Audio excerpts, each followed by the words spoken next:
Bismillah. Assalamualaikum warahmatullahi wabarakatuh.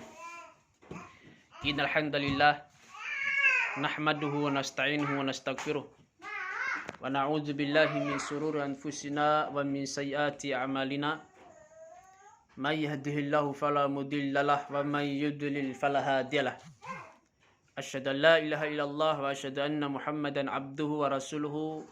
Qala Allah Ta'ala fi kitabihil karim, ya ayyuhalladzina amanu taqullaha haqqa tuqatih wa la tamutunna illa wa antum muslimun. Amma ba'd. Wa qala Nabiyyu sallallahu alaihi wasallam, iyyakum wa muhdatsatil umur fa inna kulla muhdatsatin bid'ah wa kulla bid'atin dhalalah wa kulla dhalalatin finnar. Ayyuhat talabah rahimani wa rahimakumullah. Pada malam yang mulia ini kita akan mengupas tentang perjalanan hidup Nabi Sallallahu Alaihi Wasallam. Telah lewat pembahasan kita tentang peralihan Nabi Muhammad Sallallahu Alaihi Wasallam kepada Abu Thalib. Dari Abdul Muttalib, kakeknya, kemudian dialihkan kepada Abu Thalib, yaitu pamannya Nabi Muhammad Sallallahu Alaihi Wasallam. Nabi Muhammad tinggal bersama Abu Thalib dalam waktu yang sangat lama. Berbeda halnya Nabi Muhammad bersama ibunya hanya 2 tahun. Ketika wafat ibunya, lalu dialihkan kepada kakeknya cuma 2 tahun saja. Kemudian dialihkan kepada Abu Thalib. Maka Abu Thalib ini merawat Nabi Muhammad dalam waktu yang sangat lama sekali, sampai Nabi Muhammad SAW umur 25 tahun di usia pernikahan Nabi Muhammad SAW. Abu Thalib dalam perawatannya terhadap Nabi Muhammad, beliau amat sayang, amat cinta terhadap Nabi Muhammad. Beliau begitu cinta terhadap Nabi Muhammad melebihi daripada anak-anaknya.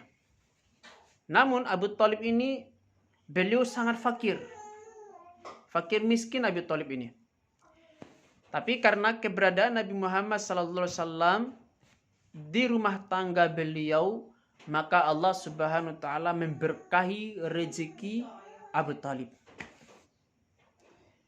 Bersama pamannya ini, Nabi Muhammad SAW hidup sebagai penggembala kambing. Ya, dia menarik kambing orang-orang yang ada di Mekah, hanya mendapatkan beberapa dinar uang dan beberapa potong roti. Itu dikerjakan oleh Nabi SAW. Dan semua para nabi seperti itu. Mereka bekerja sebagai penggembala kambing sebelum mereka diangkat menjadi nabi oleh Allah Subhanahu wa Ta'ala. Sebagaimana Nabi Muhammad SAW katakan, sesungguhnya semua para nabi mereka pernah menggembala kambing. Lalu seorang sahabat bertanya, apakah engkau juga wahai Rasulullah pernah menggembala kambing? Rasulullah bersabda, iya. Saya juga dulu menggembala kambing-kambingnya orang-orang Mekah. Ya. Ada hikmah kenapa Allah Subhanahu wa Ta'ala menjadikan semua para nabi itu sebagai penggembala kambing, yaitu sebelum mereka diangkat menjadi nabi. Al-Imam Ibnu Hajar Al-Asqalani rahimahullah ta'ala menjelaskan bahwasanya hikmah daripada semua para nabi itu pernah dijadikan penggembala kambing, yaitu untuk menempa jiwa mereka, agar mereka terbiasa, terdidik dalam hal kesabaran. Ya, jadi anak-anak sekalian, tarbiyatul ghanam atau menggembala kambing ini adalah sesuatu yang membutuhkan kesabaran yang sangat kuat sekali. Jadi untuk melatih kesabaran itu ada pada penggembalaan kambing. Ya, karena kambing ini hewan yang sangat, ya bisa dibilang ya hewan yang bandel, ya bisa dibilang juga hewan yang keras kepala, belum lagi jumlahnya puluhan sampai ratusan ekor, yang satu lari sana, yang dua lari sana, yang tiga lari sana, ke sana kemari. Dan membingungkan, mana lagi seekor kambing itu yang bandel, kepala batu, ya, keras kepala, sulit diatur. Nah, di sini melatih atau menempa, mendidik jiwa seseorang untuk menjadi orang yang bersabar. Ya, dengan terbiasa dengan seperti itu, maka dia akan bersabar. Nah, itulah kata Imam Ibnu Hajar. Ya, sebelum mereka dia akan menjadi nabi, mereka dididik dulu jiwa mereka, ya, untuk melatih kesabaran. Sebelum mereka menghadapi sesuatu yang lebih besar daripada itu, yaitu akan menghadapi manusia. Inilah alasan Allah Subhanahu wa taala menjadikan semua para nabi itu penggembala kambing. Demikianlah Allah Subhanahu wa taala menjadikan Nabi Muhammad SAW sebagai penggembala kambing. Kemudian di usia 12 tahun, pada saat Abu Thalib hendak safar menuju ke Syam, dan ini sudah menjadi kebiasaan orang-orang Quraisy terdahulu. Mereka melakukan perjalanan dagangnya itu ke Syam. Ya, sebagaimana Allah Subhanahu wa taala sebutkan di dalam surat Quraisy tentang kebiasaan orang Quraisy. Apa kata Allah Subhanahu wa taala? Allah menceritakan suatu kebiasaan dagang orang-orang Quraisy di negeri Syam. Allah katakan, li'ilafi Quraisy ilafihim rihlatash shita'i was-shayf falyabudu rabb hadzal bait alladzi at'amahum min ju'in wa amanahum min khauf. Allah katakan kebiasaan orang-orang Quraisy, yaitu kebiasaan mereka melakukan perjalanan dagang di musim panas dan musim dingin. Maka sembahlah kalian Tuhan pemilik Ka'bah ini yang memberikan rasa aman dan memberikan makan kepada kalian. Di sini Allah menyinggung tentang suatu kebiasaan orang-orang Quraisy, yaitu mereka biasa melakukan perjalanan dagang di musim panas dan juga di musim dingin. Di waktu musim panas mereka pergi menuju ke Syam. Ketika tiba musim dingin, mereka beralih perdagangan mereka menuju ke Yaman. Nah, ini menjadi tradisi mereka. Ketika musim panas Abu Thalib hendak melakukan safar dagang menuju ke Syam. Namun Muhammad ketika itu berumur 12 tahun. Dia minta ikut serta menuju ke Syam. Padahal perjalanan menuju ke Syam ini adalah perjalanan sangat berat sekali, tidak mudah. Bukan untuk anak-anak. Sebab harus menyeberang pada pasir yang begitu luas, yang begitu jauh sekali, panas, terkadang harus berhadapan dengan badai padang pasir. Harus orang-orang yang kuat. Ya, apalagi zaman dulu kan tidak pakai mobil, tidak pakai pesawat, apalagi odong-odong. Yep. Jadi perjalanan bukan main, harus orang-orang yang kuat. Maka keinginan Muhammad ini ditolak sama Abu Thalib. Abu Thalib tidak mengizinkan Muhammad. Namun Muhammad kecil ini merengek-rengek kepada pamannya agar pamannya ini mengizinkan supaya Muhammad ikut serta. Namun karena Abu Thalib begitu sayang terhadap Muhammad, cinta terhadap Muhammad, Muhammad pun diperkenankan.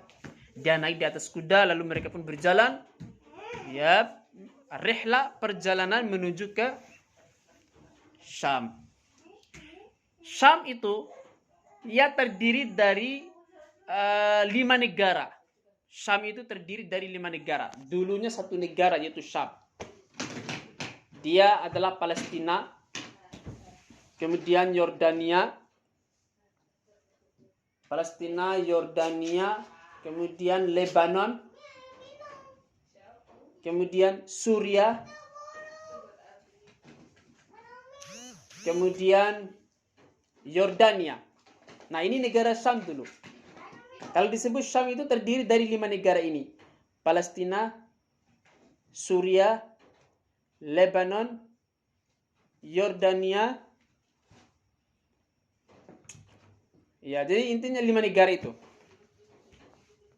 Dulunya satu yaitu Syam. Orang-orang Quraisy ini perdagangan mereka itu ke Syam, yaitu tepatnya di Palestina. Kalau dari Saudi menuju ke Palestina itu mereka harus melewati Yordania dulu. Nah, ketika mereka melewati Yordania, tepatnya di sebuah kota namanya kota Busra. Namanya kota Busra.